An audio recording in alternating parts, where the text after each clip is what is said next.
Hello बच्चों, कैसे हैं आप सब। आज हम कक्षा 6 के इतिहास को पढ़ेंगे।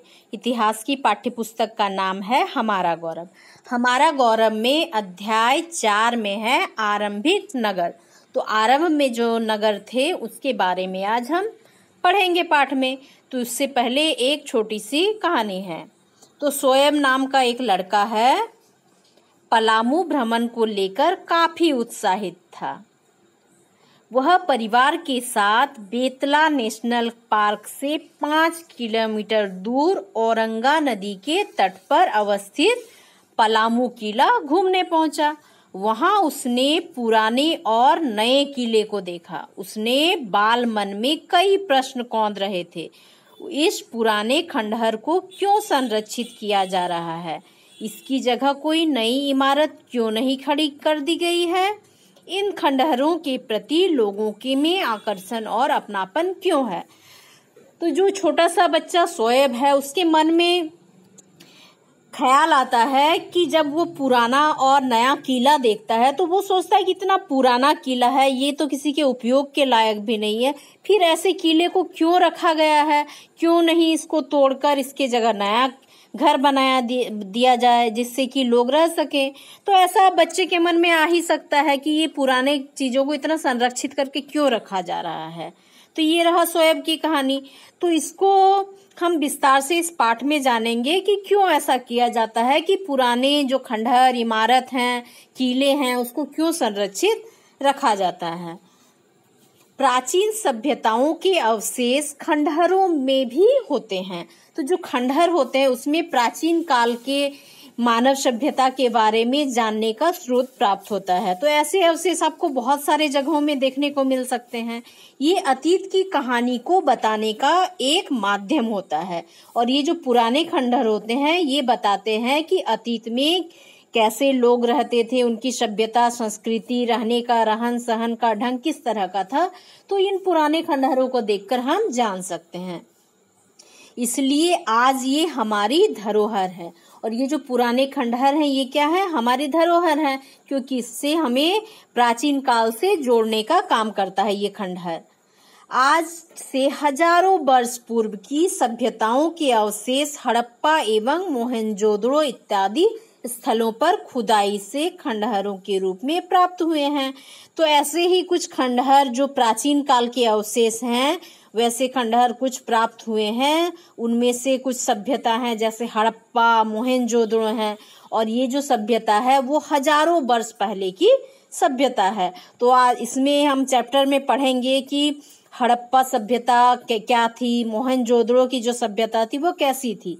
तो इसके बारे में हम इस पाठ में जानकारी इकट्ठा करेंगे। तो आप ध्यान से सुनिए, क्योंकि हमको इससे ये जानने को मिलेगा कि प्राचीन समय में हजारों वर्ष पहले मानव का जीवन कैसा था।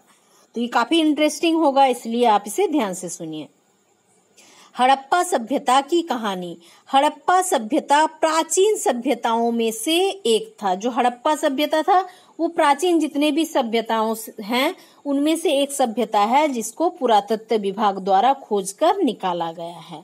हड़प्पा की खोज प्रसिद्ध पुरातत्ववेदा दयाराम साहनी और मोहनजोदड़ो की खोज राखालदास बनर्जी ने किया था। तो पुरातत्ववेदा क्या है ये आप आगे चैप्टर में जान चुके हैं।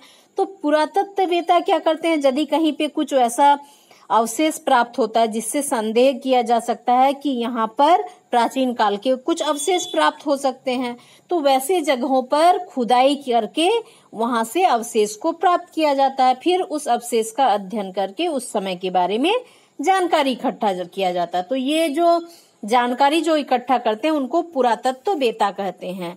और ये जो विभाग होता है उसको पुरातत्व विभाग कहते हैं। तो इसी तरह के पुरातत्ववेता थे दयाराम साहनी, जिन्होंने हड़प्पा नगर की खोज की थी, और राखालदास बनर्जी जो पुरातत्ववेता थे उन्होंने मोहनजोदड़ो की खोज की थी।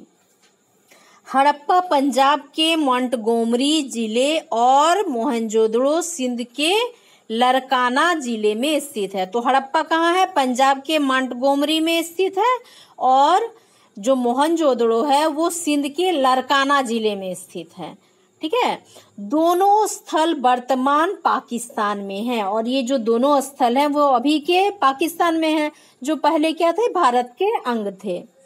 दोनों नगर विस्तृत भूभाग में फैले हुए थे और ये जो नगर थे काफी बड़े क्षेत्र में फैले हुए थे। और कहा जाता है कि हड़प्पा एक ऐसा खंडहर है जहाँ की ईंटें आज भी नए घर एवं नालियों का निर्माण किया जा सकता है। तो हड़प्पा नगरों में जिन ईंटों का प्रयोग किया जाता था, उस ईंट का प्रयोग हम आज के जो हमारे घर बनेंगे उसमें भी कर सकते हैं और जो हमारे नालियां वगैरह बनाने के लिए भी इसका उपयोग कर सकते हैं। तो बोलने का मतलब क्या है कि वे ईंट इतने मजबूत हैं कि हजारों साल बाद अभी भी उसका हम उपयोग कर सकते हैं। हड़प्पा नगर सबसे पुराने शहरों में से एक है और जो हड़प्पा नगर है वो पुराने जितने भी शहर हैं उनमें से एक ऐसा शहर है। चूंकि इस सभ्यता का प्रथम अवशेष हड़प्पा नामक स्थान में प्राप्त हुआ है, इसलिए इस सभ्यता को हड़प्पा सभ्यता कहना ही उपयुक्त समझा गया। और ये जो सभ्यता का खोज हुआ वो हड़प्पा नामक जगह से मिला है इसका अवशेष, इसलिए इस सभ्यता को हड़प्पा नाम दिया गया। और इस शहर का निर्माण लगभग 4700 वर्ष पहले हुआ था। जो हड़प्पा सभ्यता का विकास हुआ था वो लगभग 4700 वर्ष पहले हुआ था। तो ये कैसे पता करते हैं पुरातत्ववेत्ता कि कैसे कितने पुराने हैं ये अवशेष? तो उसके लिए एक पद्धति होती है रेडियो कार्बन C14, ठीक है। तो ऐसे नवीन विश्लेषण पद्धति के द्वारा हड़प्पा की सर्वमान्य तिथि 2500 ईसा पूर्व से 1750 ईसा पूर्व माना जाता है। तो एक रेडियो कार्बन पद्धति है जिसके द्वारा किसी पुराने अवशेष का अध्ययन करके पता लगता है कि वो अवशेष कितने वर्ष पुरानी है, ठीक है। ये किसी पेड़ को या फिर बाकी दूसरे किसी अवशेष को देखकर उसमें उपस्थित कार्बन की गणना करके उसकी उम्र का पता लगाया जाता है। तो इसी कार्बन पद्धति से, रेडियो कार्बन पद्धति के द्वारा पता लगाया गया कि हड़प्पा जो सभ्यता थी लगभग 2500 ईसा पूर्व से 1750 ईसा पूर्व तक का जो काल है वो हड़प्पा का काल माना जाता था। ठीक है, इतना आप समझ गए। अब देखते हैं हड़प्पा का नगरीय विशेषता। तो जो हड़प्पा नगर था उसकी विशेषता क्या थी, उसके नगरों की क्या विशेषता थी, ये इसके बारे में हम जानेंगे। इतिहासकारों के अनुसार हड़प्पा, मोहनजोदड़ो जैसे कई नगर दो भागों में बंटे हुए थे। तो जो हड़प्पा या फिर मोहनजोदड़ो थे उसके जो नगर थे दो भागों में बंटे हुए थे। तो प्राय पश्चिम भाग छोटे एवं ऊंचाई पर होता था। जो पश्चिमी भाग होता था वो छोटा होता था और वो थोड़ा ऊंचाई पर होता था, और जो पूर्वी हिस्सा होता था वो बड़ा एवं निचला इलाका होता था। तो जो ऊंचा इलाका होता था वो पश्चिम भाग में होता था और छोटा जगह होता था, और पूर्वी भाग में क्या होता था, थोड़ा हिस्सा बड़ा हिस्से में फैला था और वो थोड़ा जो क्षेत्र था वो नीचा था। संभवतः पश्चिमी भाग में शासक वर्ग रहा करते थे।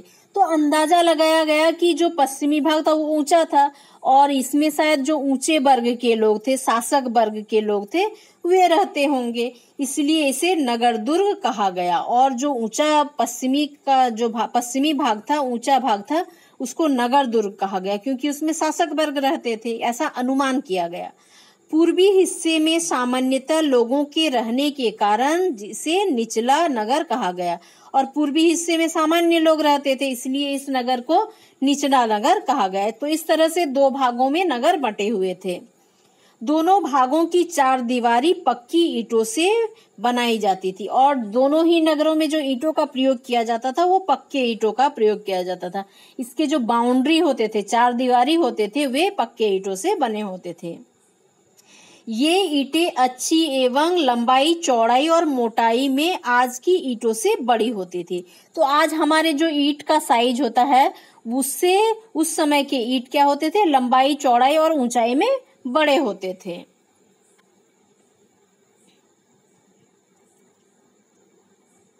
देखिए इस क्षेत्र में दिखाया गया है, ये क्या है, उपमहाद्वीप के आरंभिक नगरों को दिखाया गया। देखिए भारत का उत्तरी और यहाँ दक्षिणी भाग, ठीक है, इसमें दिखाया गया उत्तरी पश्चिमी भाग और यहाँ दक्षिणी भाग में कुछ स्थानों को दिखाया गया है जहाँ आरंभिक नगर पाए गए।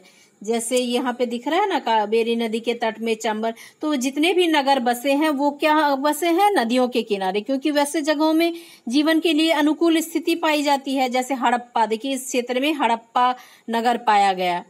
और इधर देखिए कालीबंगा, ग्वेरीवाला, इधर चुन्हुदड़ो, इधर मोहनजोदड़ो, ये पाकिस्तान का हिस्सा है ना, इस हिस्सा में मोहनजोदड़ो पाया गया।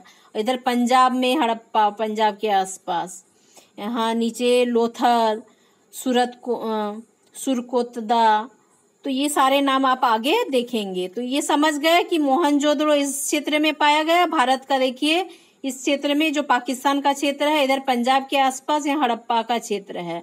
ठीक है, तो इसको हाँ, ये सारे जगहों के नाम आप आगे देखेंगे। देखिए सिंधु सभ्यता कहा गया, देखिए सिंधु नदी के किनारे दोनों सभ्यता मिली है, ये हड़प्पा भी और इधर मोहनजोदड़ो भी, इसलिए से सिंधु घाटी सभ्यता के नाम से भी जाना जाता है। तो पक्की ईंटों का प्रयोग किया जाता था, जो ईंट अभी के ईंटों से बड़े होते थे। हड़प्पा तथा मोहनजोदड़ो के भवन बड़े होते थे, तो इसके जो भवन होते थे काफी बड़े होते थे। इससे उस काल के लोगों की भवन निर्माण कला का भी पता चलता है। और ये जो भवन होते थे मोहनजोदड़ो हड़प्पा के, तो बड़े बड़े भवन होते थे। बृहद स्नानागार मोहनजोदड़ो का अब तक का सबसे प्रसिद्ध स्थल है। तो यहाँ मोहनजोदड़ो में बृहद स्नानागार मिले हैं, बड़े बड़े सार्वजनिक स्नानागार, जिसमें शायद किसी पर्व त्योहार अनुष्ठान पर स्नान करने की व्यवस्था होती होगी।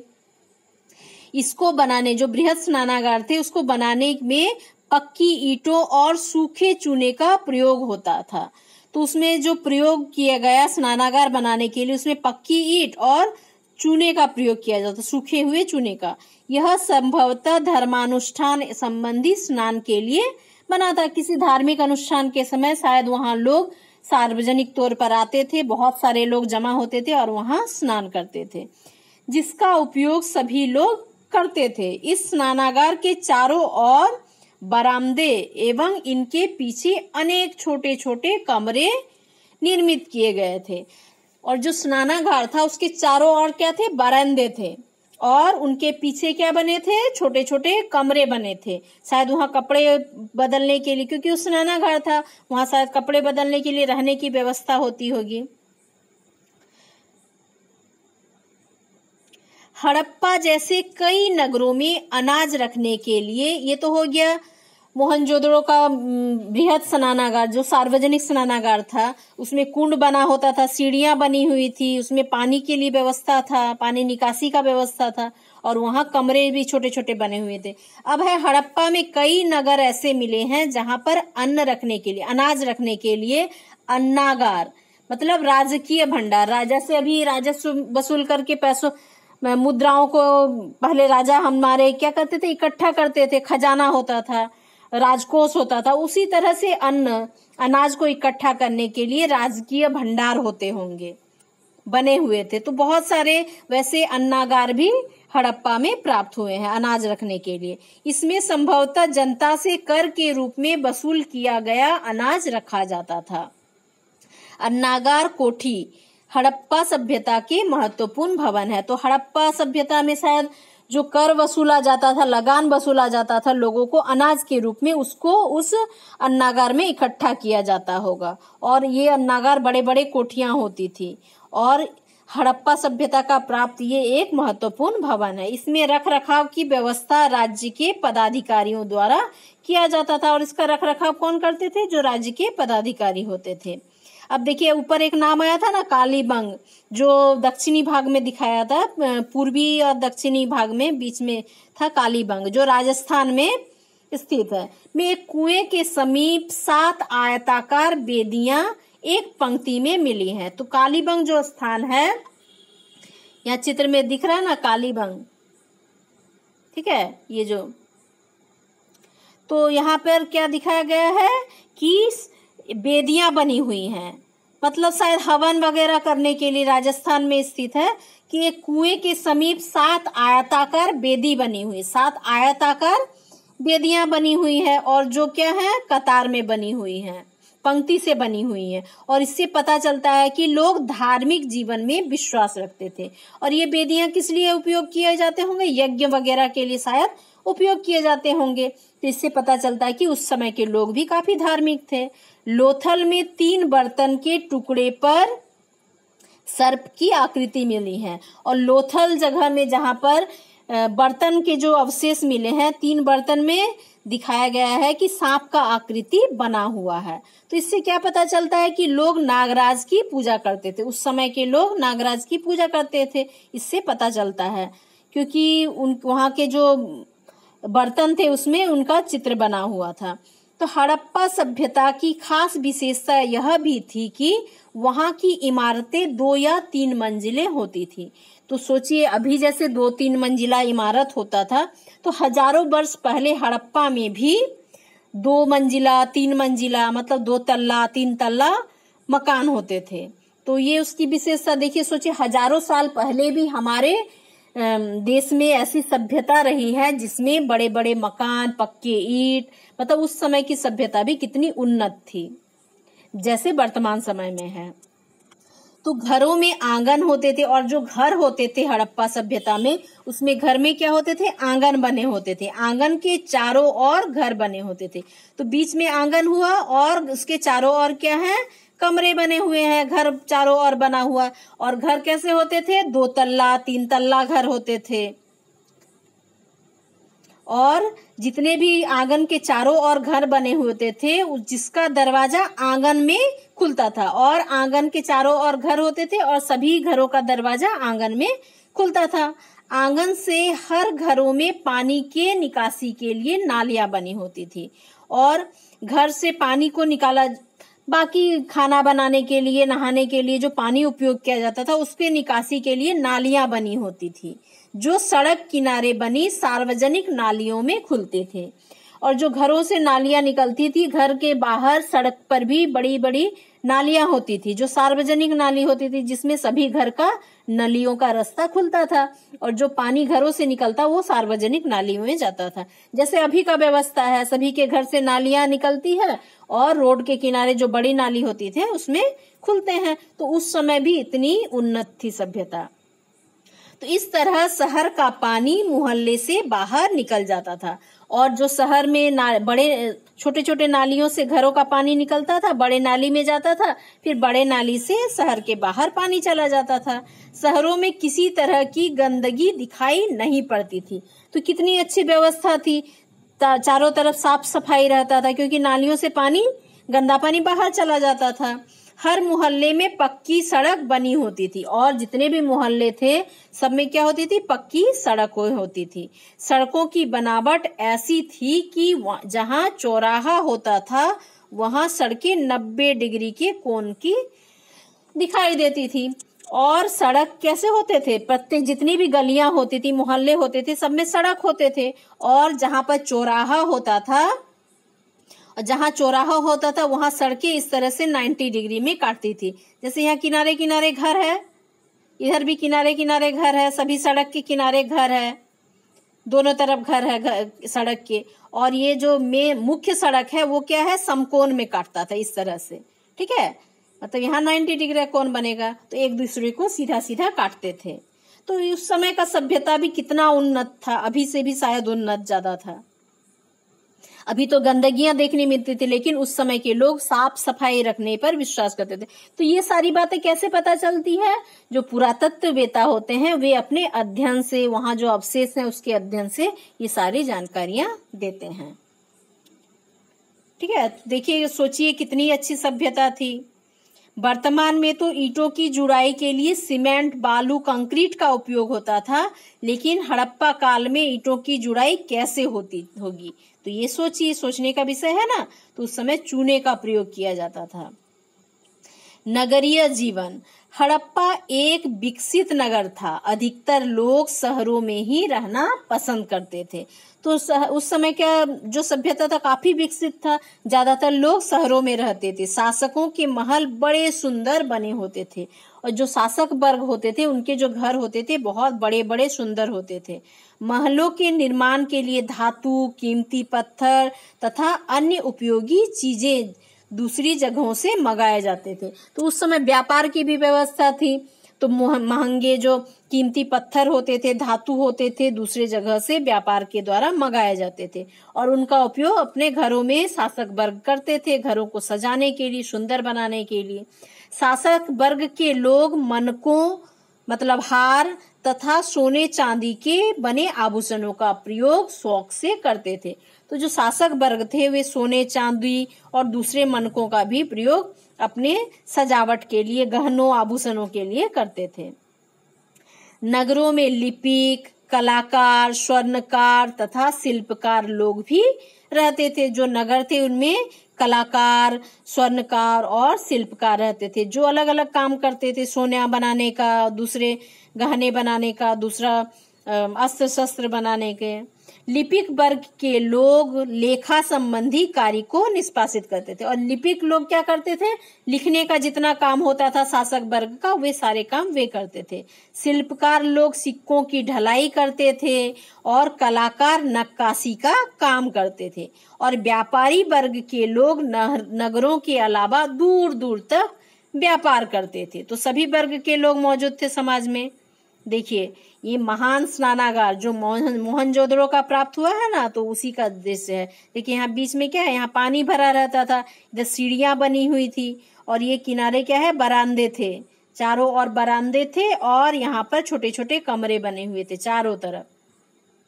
ठीक है, तो ये मोहनजोदड़ो का विशाल स्नानागार है, बृहद स्नानागार, जिसमें सार्वजनिक धार्मिक स्थल, धार्मिक अनुष्ठानों में नहाया जाता था, स्नान किया जाता था। तो दूर दूर तक व्यापार करते थे व्यापारी। इस क्रम में दूसरे जगहों से वस्तुओं का आदान प्रदान होता था। तो जो नगरों के व्यापारी थे वे दूसरे जगह व्यापार के लिए जाते थे और वहां के व्यापारी यहाँ व्यापार करने आते थे, या फिर व्यापारी जाकर वहां से कुछ सामान अपने यहाँ ले आते थे। तो इस तरह से व्यापार होता था। शासक वर्ग अपने क्षेत्र विशेष के सिक्के पर विभिन्न प्रकार की आकृतियों की खुदाई करते थे और जो सिक्के शिल्पकार खुद बनाते थे, खुद ढलने का काम करते थे, उसमें शासक वर्ग के जो चिन्ह होते थे, राजकीय चिन्ह होते थे, या फिर बहुत सारी आकृतियां उसमें बनाई जाती थी। क्या आपको पता है कि नगरों में रहने वाले लोगों का भोजन कहाँ से प्राप्त होता था? और जो ज्यादातर लोग नगरों में रहते थे तो उनको भोजन कहाँ से प्राप्त होता था, तो उसके बारे में हम देखते हैं। देखिए हड़प्पा के नगरों में ईंटों की चिनाई किस तरह से होती थी। देखिए कितना सुंदर सा है ना, इस तरह से सुंदर से किया जाता था। तो हड़प्पा कालीन सभ्यता के लोग गांवों में भी रहते थे। कुछ लोग शहरों में, ज्यादातर लोग शहरों में रहते थे, लेकिन कुछ लोग गांवों में भी रहते थे। गांवों में लोग धान, गेहूं, मटर, चना, तिल, सरसों आदि खाद्यान्न फसलों का उत्पादन करते थे। तो जो गांव में रहते थे वैसे लोग क्या करते थे, फसल उगाते थे। तो कुछ अवशेष मिले हैं गेहूं के, मटर के, चना, तिल, सरसों के, तो उससे पता चलता है कि उस समय इन सारे फसलों का उत्पादन किया जाता था और इन खाद्यान्नों को शहरों में लाकर बेचते थे किसान, जिससे शहरों के लोगों को खाद्यान्न प्राप्त होता था, खाने के लिए अन्न प्राप्त होता था। इन खाद्यान्नों को शहरों में लाकर किसान बेचते थे, जिससे शहरों के लोग को खाद्यान्न मिलता था। खेतों को जोतने के लिए हल बैल का प्रयोग किया जाता था। जोतने के लिए किसका प्रयोग किया जाता है? हल और बैल का प्रयोग। मवेशियों के चराने के लिए बड़े बड़े चारागाह थे और चारागाह भी थे जहां पर मवेशियों, बैलों को चराया जाता था। यात्रा के लिए बैलगाड़ी का प्रयोग होता था और उस समय यातायात के साधन क्या थे? बैलगाड़ियां थी, जिससे लोग एक जगह से दूसरे जगह जाते थे। देखिए इस चित्र में दिख रहा है ना, मोहनजोदड़ो की एक सड़क जिसमें क्या है, बना नाला। यहाँ नाले को दिखाया, देख रहे हैं यहाँ दोनों किनारे घर हैं और ये क्या है, यहाँ नाला बना हुआ है। ठीक है, ये नाला बना हुआ, पक्की ईंटों से नाला को बनाया जाता था। देखिए अनूठी शिल्पकारी, हड़प्पा संस्कृति की खुदाई से कई चीजें प्राप्त हुई हैं और अधिकतर चीजें क्या है, पत्थर, शंख, तांबे, कांसे, सोने और चांदी जैसे धातुओं से बनाई गई थी। तांबे और कांसे से औजार, हथियार, गहने और बर्तन बनाए जाते थे। तो तांबे का, कांसे का औजार बनाया जाता था, हथियार बनाया जाता था, गहना और बर्तन भी बनाया जाता था। तो उस समय जो अधिकतर चीजें होती थी वो पत्थर के होते थे, शंख के, तांबे के, कांसे के, सोने के और चांदी के भी बनाए जाते थे। गहने और बर्तन सोने, चांदी तथा अन्य बहुमूल्य वस्तुओं से भी बनाए जाते थे। तो जो बर्तन होते थे, गहने होते थे, वे सोने चांदी से और भी बहुत सारे बहुमूल्य धातु होते थे उससे बनाया जाता था, जिस पर सुंदर नक्काशी की जाती थी। और जो गहने होते थे, बर्तन होते थे, उसमें सुंदर सुंदर नक्काशी किया जाता था। आज भी इन बहुमूल्य धातुओं से आभूषण और बर्तन बनाए जाते हैं। तो अभी भी सोना चांदी का बर्तन और आभूषण बनाया जाता है। तो उसी तरह से उस समय भी हजारों साल पहले भी उस तरह से बनाए जाते थे। मनके मतलब हार, बाट और फलक को बड़े सुंदर ढंग से बनाया जाता था और यह कहा जा सकता है कि स्वर्णकार और कारीगर काफी पारंगत होते थे। मतलब उस समय के जो अवशेष मिले हैं उसमें बर्तनों में इतनी सुंदर नक्काशी की गई है, गहनों में इतनी सुंदर नक्काशी की गई है कि उसको देखकर पता चलता है कि स्वर्णकार और जो कारीगर होते थे बहुत ही ज्यादा एक्सपर्ट होते थे, पारंगत होते थे। उसको देखकर अंदाजा लगाया जाता था। आग में पके मिट्टी के बर्तनों को टेराकोटा कहा जाता है। जो आग में पकाया जाता है मिट्टी के बर्तन को, उसको टेराकोटा कहा जाता है। देखिए यहाँ चित्र क में दिखाया गया है, को ध्यान से देखिए, इस चित्र को ध्यान से देखिए। हड़प्पा काल में प्रचलित बाट का चित्र है। बाट क्या होता है? इसे चट पत्थरों से बनाया गया था। एक तरह का पत्थर होता है चट, उससे इसको बनाया गया है। इसका उपयोग बहुमूल्य धातुओं तथा अन्य धातुओं को तोलने के लिए, मापने के लिए बाट का प्रयोग किया जाता है। जैसे अभी क्या है, लोहे का बाट होता है, केजी का, हाफ केजी, 100 ग्राम, 200 ग्राम का। तो उसी तरह से ये छोटा बड़ा बाट बनाया जाता है जिससे बहुमूल्य धातुओं को तोला जाता था। अब देखिए इसमें खान में क्या दिख रहा है? गहने दिख रहे हैं ना। और चित्र देखिए ख में क्या दिख रहा है कि इसमें मन के हार को दिखाया गया है और इसमें से कई मनके कार्नेलियस पत्थरों से बनाए गए हैं। ये जो मनके बनाए गए हैं, हार बनाए गए, कार्नेलियस पत्थरों से बनाए गए हैं। पत्थरों को काटा या तराश कर उसमें मनके बनाए गए, हार बनाया गया। माला बनाने के लिए मनकों के बीच में छेद किया जाता था। देखिए कितना सुंदर है ना उस समय का। तो उस समय के लोग भी सजने संवरना पसंद करते। और चित्र ग में देखिए, ठीक है, चित्र ग में क्या दिखाया गया है? सुंदर फलक बनाए गए हैं जिसका उपयोग किसी चीज को काटने के लिए किया जाता था। ठीक है, तो बर्तन बनाए या फिर गहने बनाने के लिए चीजों को काटा जाता था, तो उसके लिए इन फलकों का प्रयोग किया जाता था। देखिए इस चित्र ग में दिख रहा है ना, ये फलकों का प्रयोग किया जाता था काटने के लिए। मोहनजोदड़ो से बुने हुए सूती कपड़े का एक टुकड़ा मिला है। तो इससे क्या पता चलता है कि उस समय सूती कपड़े का भी प्रयोग होता था। इसके अलावा चांदी के बर्तन एवं तांबे की कुछ वस्तुओं में सूती कपड़े के टुकड़े एवं धागे चिपके हुए प्राप्त हुए हैं। तो जो तांबे की वस्तुएं प्राप्त हुई हैं उस समय के, चांदी के बर्तन, तांबे की वस्तुएं प्राप्त हुई हैं मोहनजोदड़ो समय की, तो उसमें देखा गया है कि सूती कपड़े के कुछ टुकड़े उसमें चिपके हुए थे, जिसको अध्ययन करके पुरातत्ववेदों ने पता लगाया कि उस समय सूती कपड़े का भी प्रयोग किया जाता, तभी ना उसमें सूती धागे प्राप्त हुए हैं। तो अध्याय 3 में, जो अध्याय 3 इसके आगे आप पढ़े हैं, तो उसमें गांवों के बारे में आपने पढ़ा है, क्या वहां की धातुओं का प्रयोग होता था और वे किस तरह के बाट का प्रयोग, वेट करने के लिए, वजन करने के लिए किस तरह के बाट का प्रयोग करते हैं। तो ये सब बारे में आपको सोचना है और पता कर लगाना है। ठीक है, तो कई स्थानों से भी प्राप्त कुछ वस्तुओं पर सूती कपड़े की छाप देखने को मिली है। तो अतः क्या कहा जा सकता है कि उस समय सूती वस्त्र एवं बुनाई उद्योग विकसित था, इसीलिए सूती कपड़ों का अवशेष प्राप्त हुआ है कि उस समय सूती कपड़े का लोग उपयोग करते थे। और उपयोग करते थे मतलब बुनाई भी किया जाता था, वैसा उद्योग भी होता होगा। तो ऐसा प्रमाण मिलता है कि कताई के लिए तकलियों का प्रयोग किया जाता है। जैसे आप गांधी जी के समय का सुने ना, चक्री जो ये होता था, चरखा होता था, उसमें सूत काटा जाता था, और चरखा से काटने के बाद तकली होते थे, तकलियों में सूत को काटा जाता था, लपेटा जाता था, ऐसे लंबे लंबे होते थे तकलियां, तो उसमें लपेटा जाता था। तो उस समय भी ऐसा प्रमाण मिला, कताई के लिए तकलियों का प्रयोग किया जाता। तो कुछ तकलियों के भी अवशेष प्राप्त हुए हैं। मुहर और मुहरबंदी, तो उस समय के देखिए कुछ मुहर प्राप्त हुए हैं, जिसके बारे में एक स्थान से दूसरे स्थान में भेजे जाने वाले सामान से भरे डिब्बों या थैलियों को चिन्हित करने के लिए मुहरों का प्रयोग होता था। थैलियों को बंद करने के बाद उसकी ऊपरी हिस्सों में लगी गांठों पर मिट्टी का लेप लगा दिया जाता था और उसमें मुहर लगाया जाता था। मुहर की छाप को मुहरबंदी कहा जाता था, और मुहर की छाप का नहीं टूटना इस बात को बताता था कि सामान के साथ छेड़छाड़ नहीं हुआ है। तो जो सामान का पोटली बनाया जाता था, उसके ऊपर क्या किया जाता, जहां पे उसको गांठ लगाया जाता था, कपड़े से बांध दिया जाता था, तो ऊपर में जहां गांठ लगाया जाता था वहां पर मिट्टी लगा दिया जाता था, और मिट्टी के सूखने के बाद उसमें क्या किया जाता था, स्टैंप लगाया। मुहर मतलब क्या, स्टैंप।